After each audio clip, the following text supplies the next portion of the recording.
여러분 안녕하십니까? 현대사회와 직업윤리 10차시입니다. 벌써 10차시가 되었네요. 기말고사만큼은 비대면이 아니고 대면으로 시험을 봅니다. 제가 앞주에 코로나 진단검사를 받게 됐습니다. 그 학교에 갔다는 이유만으로도 제가 진단검사를 받게 되었는데, 물론 이제 결과는 음성으로 나왔어요. 그런데 그 기다리면서 불안하고 집에 있는데 괜히 머리도 아픈 것 같고 혹시 걸리진 않았을까 이런 생각들도 들고, 만약에 걸렸다면 어쩌나, 나로 인해서 얼마나 많은 사람들이 또 이렇게 기다려서 진단검사를 받을까, 이런 그 검사 나올 동안의 어떤 초조함이 있었습니다. 그래서 기다리면서 굉장히 힘들고 고통스러웠습니다. 그래서 또 만약에 걸리게 된다면 얼마나 많은 민폐가 됩니까? 나를 만났던 사람들은 모두 자가격리를 해야 되잖아요. 진단검사를 받고도 또 그렇게 해야 되잖아요. 그래서 엄청 제가 고민이 많이 됐습니다. 물론 남편도 그렇고, 남편 회사 그 직원들만 해도 한 500명이 될 텐데 그분들도 전부 또 검사를 맡아야 되고, 또 우리 딸 학교는 어쩌겠어요. 학교도 마찬가지고 학생들까지 교직원들까지 전부 또, 그래서 눈앞이 캄캄하더라고요. 그래서 여러분들한테 부탁드리고 싶은 것은 무조건 손 깨끗이 씻고, 또 대중교통을 이용할 때는 일회용 마스크보다는 조금 더 많이 방역이 되는 걸로 마스크를 꼭 쓰셔야 될 것 같습니다. 그래서 혹시라도 내 주위에 있다 하더라도 우리가 걸리지 않잖아요. 그러니까 바이러스가 많이 침입이 들어오지 않으면 우리가 또 이겨낼 수도 있고, 그러니까 그 바이러스를 많이, 우리가 젊은 사람들도 마찬가지예요. 그 바이러스를 내가 얼마나 많이 내 몸에 들어와 버렸냐에 따라 다르잖아요. 그래서 물론 젊은이들이니까 조금 덜 아프게 혹시 걸렸다 하더라도 지나갈 수 있지만, 사실은 바이러스 양에 의해서 결정이 됩니다. 그래서 바이러스 양이 조금 들어오면 가볍게 내가 견뎌낼 수 있고, 많이 들어와 버리면 젊은 사람들도 엄청 힘들어합니다. 그래서 여러분들이 꼭 마스크를 쓰고 다니는 습관을 기르셔야 할 것 같습니다. 물론 지금은 당연히 쓰지만 대중교통을 이용한다거나 사람이 많이 모인 곳에는 조금 이렇게 뭐 K94 뭐 이런 거 좀 높은 걸로 쓰고 마스크를 다니셔야 될 것 같습니다. 자, 제가 자주 손을 씻다 보니까 어떤 불상사가 있냐면, 손 닦는 것이 많이 없더라고요. 그래서 손수건을 하나씩 갖고 다녀야 되겠구나. 그래서 손수건도 갖고 다니고, 또 여학생들은 자주 비누칠을 하다 보니까 손이 거칠어지잖아요. 그래서 핸드크림도 당연히 가방에다 갖고 다녀야 되겠다는 생각을 했습니다. 그래서 자주 손을 씻다 보니까 제가 핸드크림은 필수구나 하고 저도 호주머니에 넣고 다닙니다. 그래서 부담 없이 손도 씻고 부담 없이 손도 닦을 수 있는 그런 준비들을 하시고 다녀야겠다라는 생각을 해서 여러분들한테 이야기를 합니다. 제가 학교에서 반드시 25분, 25분, 25분을 그렇게 강의를 하라 그래서, 녹화를 하라 그래서 제가 녹화를 하다 보니까, 아니, 녹화를 한다고 보충을 올렸는데도 또 보충하라고 자꾸 연락이 와서 25분짜리를, 물론 1차시, 2차시, 3차시 전부 다 보충을 넣었지만 이번에 4차시, 5차시, 6차시 보충을 올렸습니다. 그래서 출석 점수가 가장 크다는 거 아시죠? 물론 기말고사하고 출석 점수만으로 성적을 매길 수밖에 없습니다. 여러분은 내가 태도를 볼 수 있습니까? 어떻게 볼 수 있습니까? 아무것도 없잖아요. 중간고사도 안 봤잖아요. 그래서 출석 점수하고 기말고사가 여러분들의 성적을 좌지우지합니다. 그렇기 때문에 교양이지만 이게 3학점이나 되잖아요. 그래서 여러분들이 조금만 더 관심을 갖고 출석 체크 잘 하시면 될 것 같습니다. 그러면은 점수는 좋은 점수가 가겠지요. 그래서 제가 누누이 이야기합니다. 저는 될 수 있으면 점수를 잘 주려고 합니다. 왜냐하면 저도 학창 시절이 있었고 우리 애들도 다 대학을 다니면서 점수가 짜면 괜히 기분 나쁘잖아요. 그리고 여러분들도 국가장학금도 받아야 되고, 그래서 저는 점수를 최대한 잘 주려고 노력합니다. 그리고 이번에 보충을 제가 하면서 어떤 일이 있었냐면, 교과서는 제가 이미 다 한번 훑었는데 또 교과서 수업을 하기가 그래서 자기를 알아가는 자기 탐색으로 보충을 올렸습니다. 그래서 여러분들이 들으면서 조금 여러분들한테 유익한 시간이 될 수 있도록 자기 탐색이라는 주제를 가지고 여러분들한테 보충을 올렸습니다. 그래서 차분히 나는 누구이고 나는 무엇을 원하는가, 또 어떤 삶을 원하는지, 또 나의 미래, 10년 후의 내 모습을 한번 상상해 보시고 이 깊은 가을에 좀 명상의 시간 또는 생각해 보는 시간을 갖기를 제가 원합니다. 그래서 여러분들의 어떤 도움이 되었으면 하는 바람으로 보충을 올렸습니다.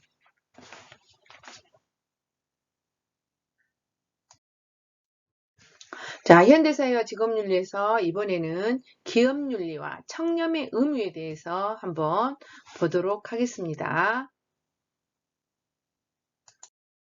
자, 첫 번째, 기업의 윤리를 한번 보도록 하겠습니다. 교과서는 페이지 217쪽에 지금 나와 있습니다.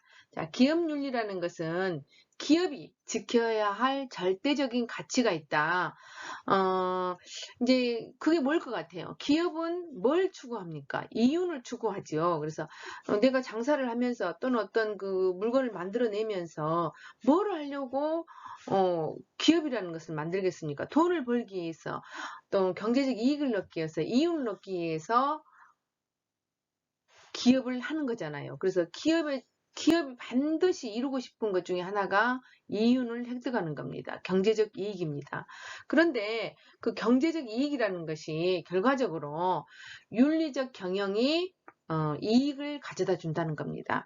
도덕적으로 행동하는 것이 결국에는 기업의 이익을 가져다 주는 경우가 실제로 많이 있습니다. 그래서 여기 책에 나와 있는 예문으로 한번 들어보겠습니다.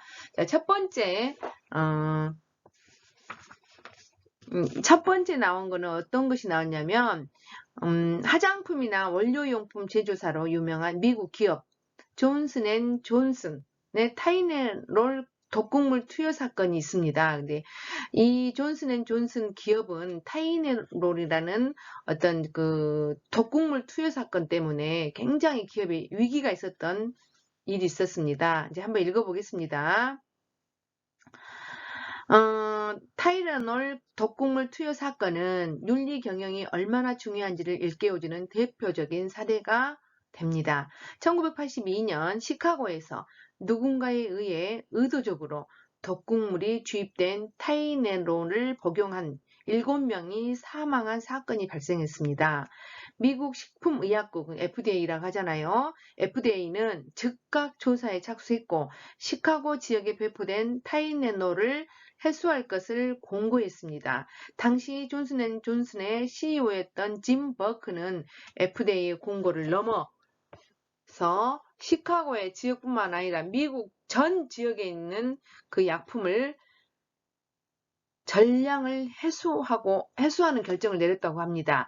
이로 인해서 존슨앤존슨은 시장 점유율과 매출에서 막대한 타격을 입었고 원래 수준을 회복하는 데만은 3년이라는 긴 시간이 걸렸다고 합니다. 이 기간 동안 짐 버크는 회사의 윤리의 강령에 반하는 어떤 반대되는 어떤 조금 윤리 경영의 원칙이 벗어나는 그런 것들을 하라고 주위의 압력을 많이 받았다고 합니다. 왜냐하면 이게 주식회사다 보니까 주주들이 가만히 안 있을 거 아닙니까? 왜냐하면 3년 동안 이윤이 하나도 없으니까 주식은 안 올라가고 그러니까 압력을 많이 받았지만 꿋꿋이 원칙을 고수해 나갔고 그 결과 타이레놀은 이전보다 더 큰 신뢰를 받는 상표가 되었다고 합니다.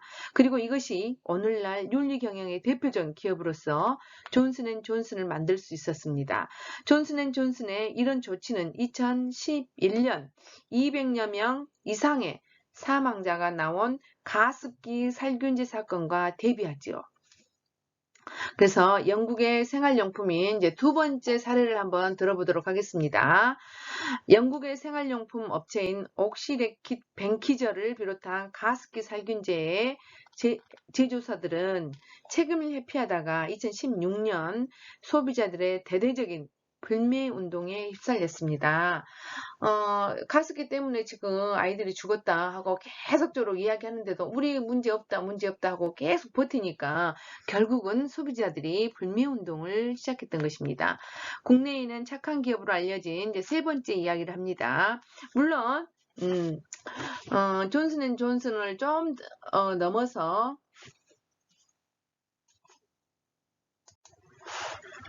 자, 다시 조금 더 설명하겠습니다. 옥시레키 벤키저라는 를 비롯한 가습기 살균제 제조사들이 세금을 회피했다고 했잖아요.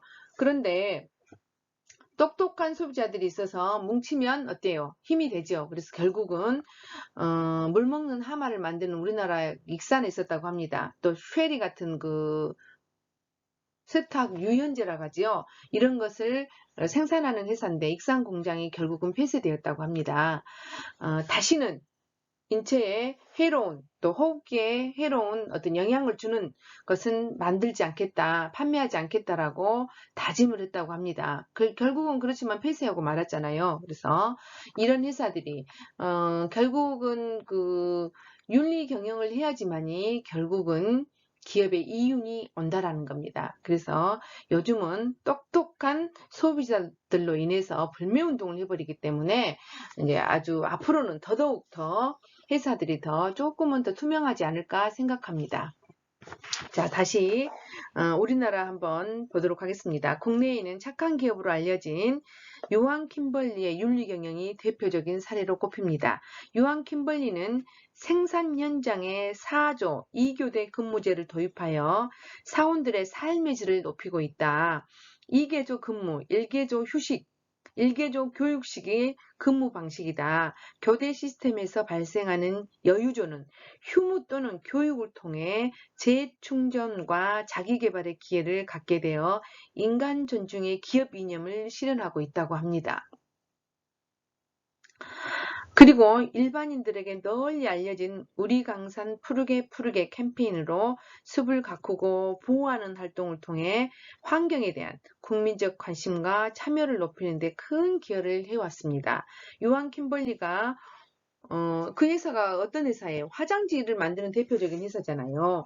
대표 상품인 화장지가 대표 상품이지만 그런 기업 이미지로 또 종이의 재료가 원료가 나무잖아요. 그래서 나무를 보호한다고 생각하기 쉽지만 화장지는 재생유지로 만들므로 숲 파괴와 직접 관련은 없다고 합니다. 그래서 사실은 화장지라는 것은 나무로 만든다고 생각하지만 재생유지로 만들기 때문에 나무하고는 그렇게 특별한 관계가 없다. 이렇게 이야기한다고 합니다. 그리고 판공비나 기밀비 등의 관행을 모두 없애고 매년 매출의 1%를 사회에 기부한다고 합니다.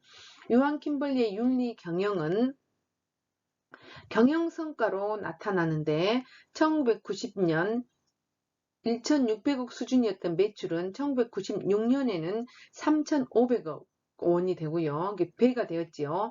2002년에는 7,100억 원으로 급신장했다고 합니다.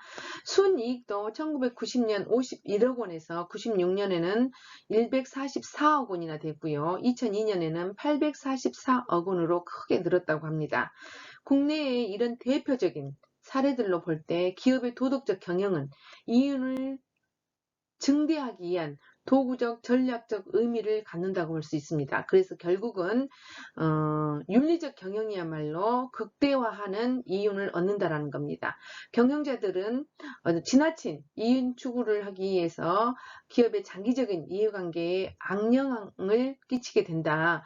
예컨대 저임금과 부적절한 노동 조건은 생산성을 하락시키며 원가 절감을 위한 조잡한 상품들은 결국 고객들로부터 외면당하는 결과에 이른다는 겁니다. 그리고 뇌물과 부패에 의한 경영은 기업의 이미지를 떨어뜨리게 될 뿐만 아니라 어때요? 결국은 파산한 위기가 처한다는 것이죠. 실제로 미국의 7위 기업인 그 천연가스 기업 앨론과 2위 통신 기업이었던 월드컴은 회계 정보를 조작하는 분식 회계 사건으로 2007년에 파산되고 말았지요. 자, 이번에는 재수의 딜레마에 대해서 여러분들에게 한번 설명을 해볼까 합니다. 자, 범죄를 같이 저지른 당신과 동료가 붙잡혔습니다. 둘은 서로 의사소통이 불가능한 독방에 각각 갇혀 있습니다. 경찰은 당신과 동료에게 협상안을 제시합니다. 그래서 지금 어떤 두 도둑이 있는데 두 도둑이 만약에 두 도둑이 지금 잡혔습니다. 근데 만약에 당신이 자백하고 동료가 자백하지 않는다면 당신은 석방하고 동료는 10년 동안 형을 받는다고 합니다. 자, 둘이가 잡혔습니다. 나쁜 짓을 했나 안 했나를 모르지만 어찌됐든 잡혔습니다. 잡혔는데 한 사람이 자백하고 한 사람은 안 했다 한단 말이에요. 그러면 자백한 사람은 풀어나고 자백하지 않은 그 동료는 10년형을 당한다는 겁니다. 그러면 두 번째는 당신과 동료가 모두 자백하게 되면 둘 다 5년형을 받게 됩니다. 자, 세 번째는 둘 다 자백하지 않으면 둘 다 1년형을 받습니다. 그러니까 너도 자백하지 않고 나도 자백하지 않는다면 1년형을 받습니다. 그렇다면 당신은 어떤 선택을 하겠습니까? 그런데 여기서 우리가 굳은 믿음을 갖고 있다면 둘 다 자백을 안 하면 1년이면 우리가 나오잖아요. 그런데 우리는 어때요? 그럴 수 있을까요? 죄를 뒤집었을지 모른다는 불안감이 자백으로 이끌기 때문이다. 그래서 우리는 둘 다 말 않고 자백하지 않으면 1년이면 나오는데 나만 자백 안 하다가 내가 10년형을 당하면 어쩔까? 이런 생각을 한다는 겁니다. 제수의 딜레마란 두 사람이 합리적이라고 생각하고 취한 행동이 오히려 두 사람 모두에게 바람직하지 않은 결과를 가져오는 상황을 가리킨다. 범죄를 같이 저지른 당신과 동료가 붙잡혔다. 둘은 서로 의사소통이 불가능한 독방에 각각 갇혔다. 경찰은 당신들의 죄를 입증하지 못해서 석방될 것이다. 그때 경찰이 당신과 동료에게 협상안을 제시했습니다. 만약 당신이 자백하고 동료가 자백하지 않는다면 10년형을 받을 것이고 당신과 동료가 모두 자백하면 둘 다 5년을 받을 것이고 둘 다 자백하지 않는다면 1년형에 그친다. 당신과 동료에게 가장 좋은 선택은 자백을 하지 않고 1년의 형을 받는 것이겠지요. 그러나 이를 위해서는 동료가 자백하지 않는다는 믿음이 있어야 합니다.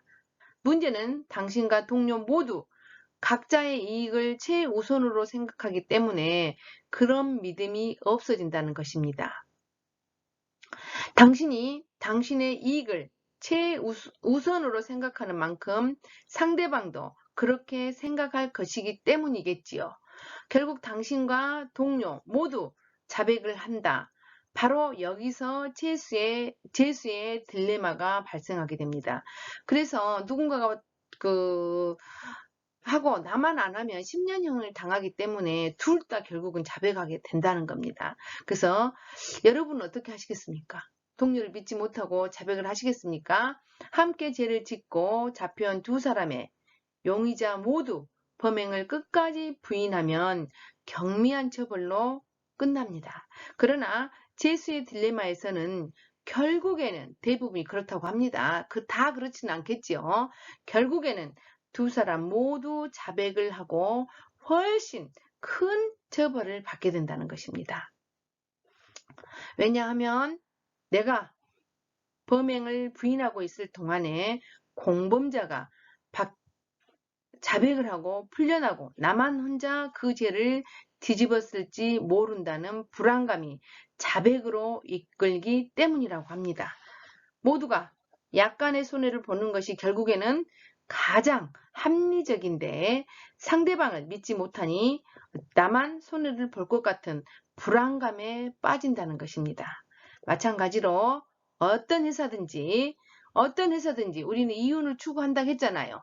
이윤을 추구하는데 어떤 회사가 공해 방지 시설을 하는 것이 장기적으로 볼 때는 이익이 되겠지만 모든 기업이 이런 시설에 투자하는 강제적 장치가 없을 경우에는 투자하지 않는 기업이 이익이 될 수 있겠지요.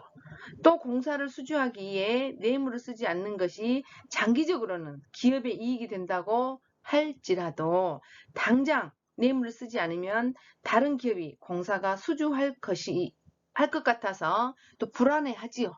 불안해집니다. 그래서 따라서 제수의 딜레마로부터 벗어나기 위해서는 기업의 책임에 집단적인 행동을 요구해야 한다는 겁니다. 예를 들어서 제가 타이레놀 이야기도 했고 옥시네킷 버킨저라는 회사 이야기도 했잖아요. 옥시크린 이야기입니다. 그렇다면 이 사람들이 계속 버티면 어때요? 우리가 똑똑한 소비자들이 그거를 집단적인 행동을 할 수밖에 없습니다. 그렇지 않으면 이들을 이길 수가 없잖아요. 그렇기 때문에 집단적인 행동을 요구해야 된다. 예컨대 기업들의 연합체나 정부에서 공해 방지 시설을 강제하거나 뇌물수수 단속을 엄격히 해야 한다. 이러한 집단적인 책임을 통해서 무임, 편승자를 견제하는 길만이 불합리한 딜레마로부터 벗어나게 하는 것이다. 제가 우리가 제수의 딜레마라는 어떤 이야기를 가져와서 여러분들한테 이제 쉽게 이야기했지만 결국은 우리가 어때요? 정말로 합리적인 거 우리 알잖아. 너도 말 안 해야 되고 나도 말 안 해야 되는 것은 너도 알고 나도 알잖아요. 그런데 상대가 불어버릴 것 같은 신뢰감이 없기 때문에 결국은 어때요? 서로가 온연형을 받게 된다는 겁니다. 그래서 기업들도 마찬가지고 결국은 이 기업이라는 것도 이윤을 창출이 목적이어서 돈을 버는 것이 목적인데 지금의 어떤 그 먼 미래를 보지 않고 지금의 어떤 단기적인 미시적인 그런 행동만 보고 경영을 해서는 안 된다는 겁니다. 결국 도덕 경영은 윤리적인 경영은 이윤을 증대하기 위한 어떤 그 도구적인 전략적 의미를 갖는다고 볼 수 있습니다. 결과적으로 윤리기업 어떤 투명성 있게 기업을 운영을 해야 된다는 겁니다. 멀리 보고 경영을 해야지만이 더 많은 이익을 창출할 수 있다. 그게 바로 존슨앤존슨의 어떤 기업이었고 또 우리나라의 요한 킴벌리의 기업이었다는 것입니다. 그래서 여러분들도 혹시 어떤 그 사업을 할 때 신뢰감 또 이런 믿음을 줘야 되지 않을까 생각해 봅니다. 그래서 멀리 보고 경영을 해야 한다는 왜 그래야 될까요? 똑똑한 소비자들이 있기 때문입니다. 그리고 요즘은 어때요? 인터넷이 발달되어서 정말로 인터넷이 발달되어서 투명하지 않으면 안 되는 사회가 되어버렸습니다. 이미. 그렇기 때문에 우리나라에서는 특히나 모든 데가 다 CCTV가 다 있기 때문에 그 떨어진 돈도 죽지 않는다 하잖아요. 왜냐면 다 보여버리니까. 그래서 결과적으로 어떻게 보면 그 사생활이 없어지는 이런 사회가 돼버립니다. 그래서 여러분들이 사생활 보호를 위해서 어떻게 해야 될 것인가 이것도 우리의 숙제이기도 합니다. 그래서 투명성이야말로 기업을 지키는 그런 방법이 아닌가 싶습니다. 자, 윤리라는 것은 인간만이 갖고 있다고 했잖아요. 인간을 이성적 존재로 보았기 때문에 윤리라는 것이 형성이 됩니다. 또 동물한테 윤리라는 것이 있겠습니까? 그래서 인간을 이성적으로 보았기 때문에 윤리라는 것이 성립이 한 것입니다. 그래서 윤리는 왜 실천해야 하는가? 우리가 질서와 평화가 정착돼야 된다겠죠. 안심하고 살 수 있는 사회를 만들어야 된다 그랬잖아요. 인간만이 가지고 있는 가치라고 그랬잖아요. 그래서 공동체를 이렇게 유지하고 살아가려면 윤리가 반드시 존재해야 한다. 그리고 우리가 인간이라는 것은 평판을 무시하며 살아갈 수 없다고 여러분들한테 누누이 제가 강조를 했잖아요. 그래서 우리는 타짜로부터 어떤 평가를 받고 삽니다. 그래서 윤리라는 것이 성립이 돼야 합니다. 그래서 여러분들도 윤리라는 것은 그럼 결과적으로 무엇인가? 분별력이죠. 이것이 나쁘고 예쁘고 밉고 잘하고 싫고 뭐 이런 것들을 분별할 수 있는 능력이 윤리입니다. 그래서 우리가 나쁘다는 거 알고 있어요. 나쁜지 알고 있습니다. 나쁜지 알면서도 실천하는 거. 이것은 윤리를 실천하지 못한 것이잖아요. 그래서 우리는 인간의 이성을 갖고 있고 분별할 수 있는 이런 인간의 윤리적인 것을 갖고 있다.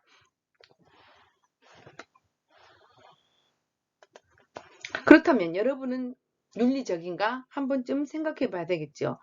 윤리는 법에는 강제성이 없습니다. 윤리라는 것은 법적으로 어떻게 막을 방법은 없지요. 그래서 요 특별히 또 간통죄도 우리나라에서는 없어져 버렸잖아요. 그래서 윤리적이나 법에는 강제성이 없다. 그래서 강제하지는 않지만 공동체 생활을 하기 위해서는 윤리가 반드시 존재해야 된다는 것입니다.